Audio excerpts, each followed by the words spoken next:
যায়। প্রথমে মাটিতে দাগ কেটে গড় তৈরি করা হয়। গড় দিতে অনেকটা ব্যাডমিন্টনের কোর্টের মতো। সমতল ভূমিতে কোদাল দিয়ে বর্গাকার একটি করে সামনে পেছনে সমান দূরত্বে দুটি করে গড় কাটতে হয়। এই দাগের মাঝে 1 পা পরিমাণ জায়গা রাখতে হয়। এগুলোকে আড়া কোট বলা হয়। মাঝখানে একটি কোট তৈরি করা হয়। মাঝখানের এই কোটকে বলে খাড়া কোট। খেলোয়াড় যত বেশি খেলার সংখ্যা তত বাড়বে। প্রতিটি আড়া কোটে একজন করে খেলোয়াড় দাঁড়ায়। এখানে দাঁড়িয়ে অন্য দলের খেলোয়াড়দের ঘরের ভেতরে ঢুকতে বাধা দেওয়া হয়। কোর্টের উপর বা ঘরের ভিতর অন্য দলের খেলোয়াড়কে ছুঁতে পারলে ও মারা পড়ে।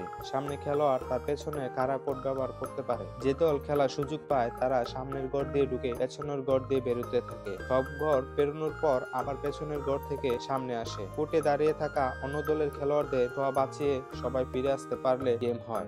যারা কোর্টে দাঁড়িয়ে থাকে তাদের খেলোয়াড়দের কারো পা যদি দাগে পড়ে তবে তারা গড় ছেড়ে দেয়। অন্য দল গড়ে দাঁড়ানোর সুযোগ পায়। এভাবে অনেক সময় ধরে খেলাটি চলতে থাকে।